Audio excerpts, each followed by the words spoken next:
আমি কেউ কি বললে কার কথা শুনে কেউ কার বললে কথা শুনে সেটা কথাটা এভাবে আসছে যে তারা নির্বাচিত ছিল গতবার, নির্বাচিত প্যানেলে ছিল।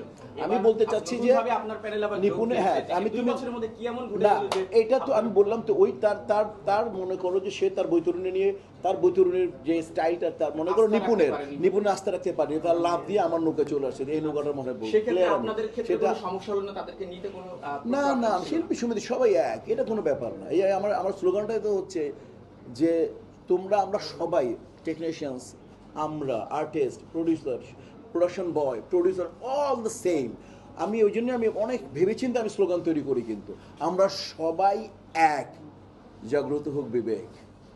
আমার সাথে বলতে হবে আমরা সবাই জাগ্রত হোক বিবেক, স্বাভাবিক না?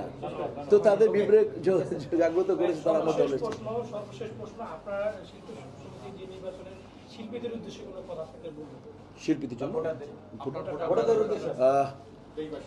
আমার কি মানে আমার কি পলিটিশিয়ান বানা দিলি না? আমার বড় বড় আমি পলিটিশিয়ান, আমার বড় বড় আমি না না আমি বিসমিল্লাহির রহমানির রহিম। সমস্ত প্রশংসা আল্লাহ সুবহানাহু ওয়া তাআলার, যারা এই মুহূর্তে আমাকে দেখছেন, স্পেশালি আমার ভোটার বৃন্দ, সদস্য বৃন্দ, আপনাদের কাছে আমি অনেক কৃতজ্ঞ, কারণ আপনারা আমাকে ইসি বানিয়েছিলেন, আপনারা আমাকে কালচারাল সেক্রেটারি বানিয়েছিলেন, আপনারা আমাকে ভাইস প্রেসিডেন্ট বানিয়েছিলেন, আপনারা আমাকে সেক্রেটারি বানিয়েছিলেন, আপনারা আমাকে দুবার প্রেসিডেন্ট বানিয়েছিলেন, এবং আমার বিপক্ষে যে ক্যান্ডিডেট ছিল তার খুব স্ট্রং ছিল।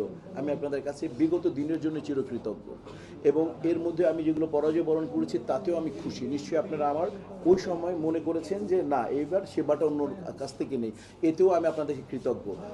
এইবার আমি অসম্ভব সুন্দর, অসম্ভব মন দিয়ে একটা খুব ভালো প্যানেল করেছি, মিশাদির যে প্যানেলটি ইতিমধ্যে আপনি জেনে ফেলেছেন। এই প্যানেলকে আপনাদের পরিপূর্ণ আস্থা দিয়ে আমাদেরকে ভোট দিয়ে জয়যুক্ত করবেন। আমি আশা করব বিগত দিনে, মানে আমি করোনাকালীনকে আমরা ওয়ার্ল্ড মনে রাখি, প্যান্ডামিককালীন আমরা সবাই মনে রাখি, আমি মৃত্যু ভয়কে উপেক্ষা করে আমি ছুটেছি, লাশ নিয়েছি এবং আমাদেরকে আপনারা বলেছেন করোনা যোদ্ধা, এরা শিল্পী সমিতির করোনা যোদ্ধা।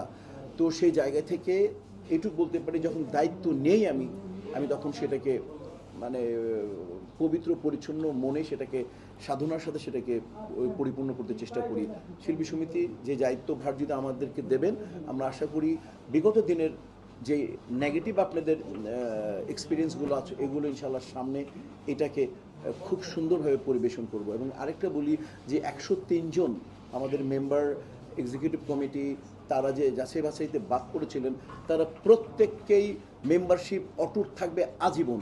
Once a member, life time member, clear.